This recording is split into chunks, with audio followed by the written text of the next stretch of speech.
জয় গুরু। আজকের আলোচনার বিষয় হলো ইষ্টিভীতি কি, আর ইষ্টিভীতি করলে কি লাভ হয়, এই নিয়ে শ্রী শ্রী ঠাকুর আর এক ভক্তের সত্যিকারের ঘটনা আমি এখানে বলবো। তো একদিন শ্রী শ্রী ঠাকুর তার ভক্তকে বলল, কিরে ইষ্টিভীতি করিস? তখন সাঁওতাল ভক্তটি বলল, ইষ্টিভীতি কি করে করব? যা টাকা উপার্জন করি তাই দিয়ে সংসার চলে না, ইষ্টিভীতি কি করে করব? তখন শ্রী শ্রী ঠাকুর বলল, টাকা পয়সার চিন্তা করিস না, তোর কি ইষ্টিভীতি করার ইচ্ছা আছে? তো সাঁওতাল ভক্তটি বলল, হ্যাঁ ঠাকুর, আমার তো খুব ইচ্ছা ইষ্টিভীতি করার। বলল, তোর বাড়িতে রোজ রান্না হয়? তখন সাঁওতাল ভক্তটি বলল, হ্যাঁ ঠাকুর, রোজ রান্না হয়। ওই রান্না করার উনুনের ছাই দিয়ে রোজ ইষ্টিভীতি করবি, আর মাসের শেষে ওই ছাইটা নিয়ে দেওঘরে চলে আসবি। তো সাঁওতাল ভক্তটা তো খুব খুশি হলো এবং বাড়িতে গিয়ে তার গিন্নিকে বলল, টাকা পয়সা নাই তো কি হয়েছে, উনুনের ছাই দিয়ে রোজ ইষ্টিভীতি করব। এবং ঠাকুরের নির্দেশ মতো উনুনের ছাই দিয়ে ইষ্টিভীতি করা আরম্ভ করল।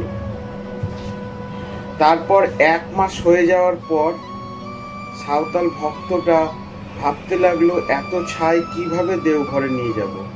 দেওঘরে নিয়ে গেলে লোক যদি ছিছি করে, ঘৃণা করে, এই বলে কাঁদতে কাঁদতে ঠাকুরের কাছে গিয়ে এইসব কথা বলল।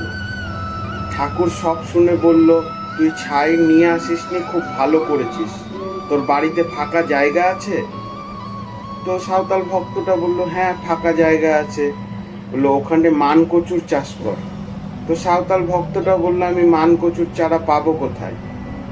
তখন ঠাকুর বলল, তুই চিন্তা করিস না, আমি তোকে মানকচুর চারা দিব। এই বলে 100টা মানকচুর চারা দিল, আর বলল, ওই ইষ্টিভীতি করা ছাই দিয়ে চারাটাকে লাগিয়ে দে।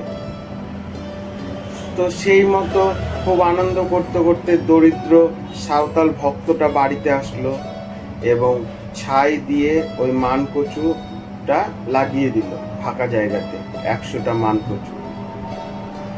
আর এ জাতা মানকচু না, শ্রী শ্রী ঠাকুরের মানকচু।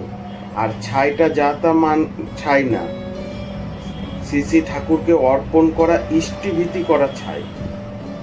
তো কিছুদিনের মধ্যেই 4-5 হাত বহুত লম্বা লম্বা মানকচু হয়ে গেল এবং তার মধ্যে একটা বড় মানকচু নিয়ে ঠাকুর বাড়িতে শ্রী শ্রী ঠাকুরকে দিল।